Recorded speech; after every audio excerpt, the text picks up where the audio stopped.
Guys, we all make mistakes. It happens. We've all bought a fragrance and we ended up not really liking it that much. I'm sure all of you out there have bought a fragrance at one point that you ended up not really liking, or that you ended up just never wearing at all. I know for me personally, that's something that I've done a lot. I've tried a lot of fragrances that I didn't like. I've bought a lot of fragrances that I didn't like on like a blind buy.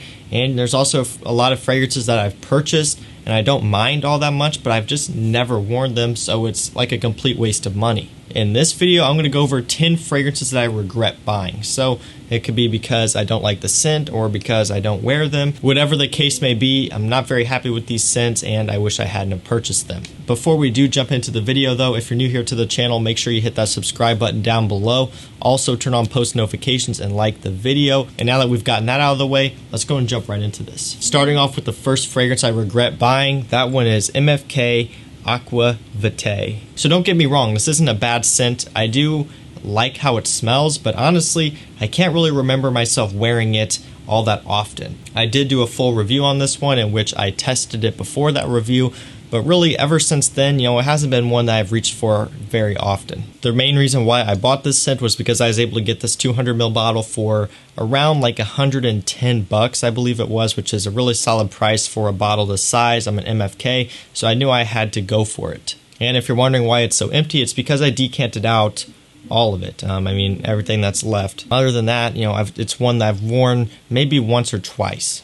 At least that's all I can personally remember wearing it. And again, it does smell nice. And since I got this one for a good deal, it's not the end of the world, but it doesn't perform that well. And if it was more expensive, I would really be kind of upset that I ended up buying it because I just don't wear it that often. It doesn't perform that good. And if anything, I wish I would have gone for the Forte version. So this is the first fragrance I regret buying. I never really wear this one anymore. Doesn't really perform that good, and it's nothing that's too exciting or too new. Just kind of simple and somewhat generic. So number 10, MFK Aqua Vitae. Number 9, we have Moschino Momo. So this one I actually don't have with me anymore. I ended up giving that one away, but that was a relatively cheap fragrance, around $20–25. I just really did not like that one at all. It did come across very synthetic and oftentimes kind of gave me a headache every time I would smell it. And also, it wasn't really something that just fit me and wasn't really something that I would personally like to wear. It was very musky and just very sharp and something that just didn't sit well with me. That one did get a little bit of hype in the community, and I did want to try it out just to see how it was for being that price, and it just wasn't anything that I was interested in. So like I said, I ended up giving that one away. So that one is at number 9, Moschino Momo. Number 8 is another scent that I no longer have. I ended up selling that one off. That one is Mancera Oud Line. So I'm not talking about lemon lime or anything like that. This is Oud Line. So this scent was one that I really hated when I first smelled it. And I still remember I got that one because it was on sale on Notino before they were going out of business. I believe I picked up my 120ml bottle for like $40 or $50. And at that time, I had no idea really about Mancera fragrances. I had no idea about oud fragrances, but I knew it was a Mancera and it was really cheap, and I just wanted to go ahead and try it. So I ended up blind buying it, and when I got that in the mail, I was honestly repulsed. I did not like the scent at all, and it was one that I never wore, not even once. At the time, I wasn't really familiar with selling fragrances and stuff either, so it really just sat in the back of my collection. I would just refuse to pick it up and smell it because I hated it. Then as time went on, eventually I ended up selling it off, and I got that money back and put that towards something else that I liked. So yeah, Mancera Oud Line, not one that I really recommend, at least not if you're into oud fragrances. I believe it was like oud and raspberry or something like that. I can't remember what. I just know I hated it. Even now, I probably still wouldn't like it very much, so definitely don't recommend you blind buy that one. If anything, sample it if you're into that type of scent. At number 7, I have Amouage Beloved Man. So this is another one that I've done a review on. You can check out if you're interested in this scent. And this is another one where I don't mind the scent. It doesn't smell bad. But at the same time, I just never wear it. Since I uploaded that review, I've probably only reached for this one a couple times as well. And that's probably pushing it maybe like once from what I can remember. This is one that just doesn't really suit my personality type very much, and it's not one that I would often pick up to put in my rotation. Smelling it from the atomizer here, it does smell nice, but it just doesn't fit me well, and because of that, it just takes up space and really takes up my money. It really just kind of takes up space, and at this point in my collection and my hobby where I'm at right now. I'm really just more focusing on stuff that I'm actually going to wear and that I'm actually going to like, and this fragrance is not one of those. I did decant out most of it to where it kind of offset the cost for the most part, because I did get it for a pretty good price. But still, at the end of the day, this one just didn't really work for me, and it's one that I really kind of wish I didn't pick up. Number 6, we have Mont Blanc Explorer. So this one was getting a ton of hype. A lot of people were saying it was the best Aventis clone out there, and I wanted to try it for myself. And, I really was very disappointed. I was very let down. This one is dry and kind of watery and transparent. There's really no depth to it. The citrus in the opening doesn't smell too bad, but the dry down is where it just completely falls apart. Kind of has this like watery type of smell, it's very light, and it's just a letdown to me. Definitely not the best Aventis clone out there, and I would really go as far as to say it's not really an Aventis clone at all. I mean, in the opening, it kind of does resemble Aventis a little bit, but after that, it just goes downhill from there. This basically was Mont Blanc's attempt at like an Ambroxan fragrance with a little bit of an Aventis twist. I respect the hustle, I respect what they try to do with this scent, but it is not a winner for me, and I really just wish I hadn't have picked it up in the first place. And I'm really glad I didn't pick this one up at full retail like I was strongly considering doing when I was hearing all the positive reviews about it.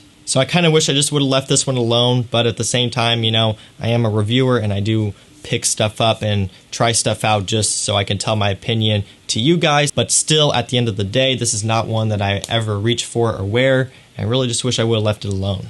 At number 5, we have Dolce Gabbana 21 Le Fou. So I picked this one up for a really good deal off of FragranceNet a while back. I believe this tester was around $20 or so, which for a Dolce & Gabbana scent is really, really cheap, so I was pretty curious. And the note breakdown didn't look too bad either, so I was honestly pretty excited to get this one in the mail and try it. But once I did get it and I tried it, I was not very happy with it. I was not impressed at all. In fact, I was a little bit repulsed. There's something about it that just turns me off. There's like this sickeningly sweet type of smell, and it does come across kind of synthetic. It's another one that's kind of harsh and gives me a headache.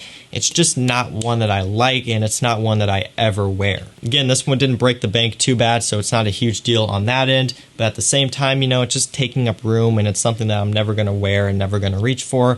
I just kind of regret picking this one up in the first place. Number 4, we have Mancera Wave Musk. So, I'm not going to lie, for the longest time I was really, really intrigued by this scent. I was looking at the notes on Fragrantica. It had a pretty interesting note breakdown, and because I tend to like fragrances like this, I really had my eye on it for a long time. Eventually, I ended up finding it for a really good deal, and I went after it. Once I got this one in the mail and I tried it, I was not very impressed. The name of the scent does a pretty good job to sum up what it smells like. It's like a musky scent with a little bit of an aquatic seaweed touch. And that may not sound too bad, and you're right, it doesn't smell bad, but it's definitely nothing unique, it's nothing new. To me, it's just very boring and uninspired. I know some people kind of compared it to Bulgari Aqua Amara, which I really don't get all that much. There is some orange in the opening, which is not too bad, and of course the seaweed note in here as well is kind of similar to Aqua Amara. And to be honest with you, I prefer Aqua Amara over this scent, and that's saying something because I'm not a huge fan of Aqua Amara either. So really, I was not very happy with this scent. I ended up splitting most of it out. As you can see, I hardly saved anything for myself, just because it's not one that I ever wear or reach for. I will say one of the good things about this scent is the performance. It's very, very strong in both projection and longevity. I sprayed this one just like on a blanket or something like that, and it filled up the whole room with just like 1 or 2 sprays. So really strong stuff. It's just a shame that I don't like it. At number 3, we have Abercrombie & Fitch Authentic. So you guys already know my thoughts about this one by now, or I'm sure most of you do. Did a review on this one, and overall, I'm not impressed with it. This stuff is very light. There's not much to it at all. Doesn't perform good. And honestly, it's really just a letdown.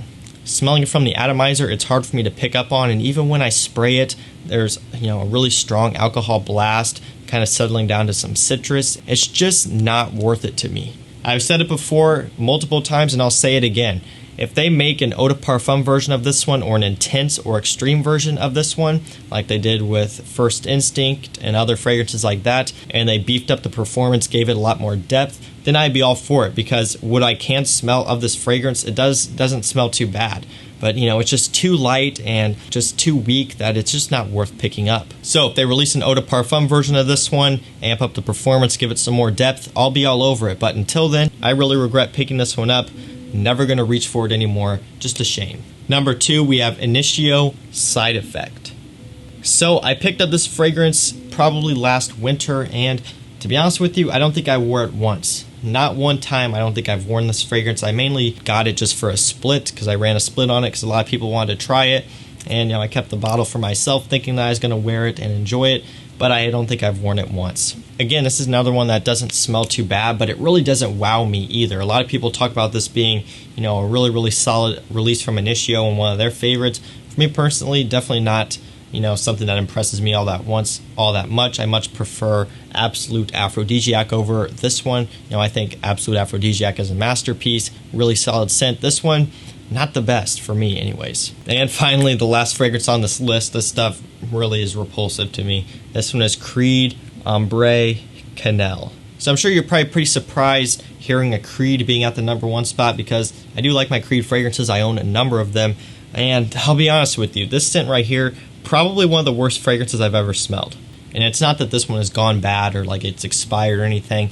It's literally just smells awful to me. It smells very, very old, very dated. Smells like something a grandmother would wear. Just not something that I find appealing in the slightest bit. So for me personally, I like to collect hard to get Creed fragrances and stuff like that. I do have a few discontinued ones and just a few harder to find scents from them. And when I saw this bottle pop up on eBay, I was pretty excited to try it and at least pick it up, because I believe it's around $120 for the 75 ml bottle, and it was full at the time. I, believe it or not, sold a few samples of this one, which I'm not going to anymore just because of how awful it smells. But it was full, about $120 for 75 ml vaulted Creed scent, so I went after it. And I'm not gonna lie, when I got this one in the mail and I smelled it, I was disgusted. And I'm not really too sure why I still have this one.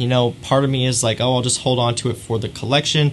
But another part of me is like, well, this is like $100 that's just sitting there. That's never going to get any use at all because it smells horrendous. So if you have a chance to pick up a bottle of this one, don't.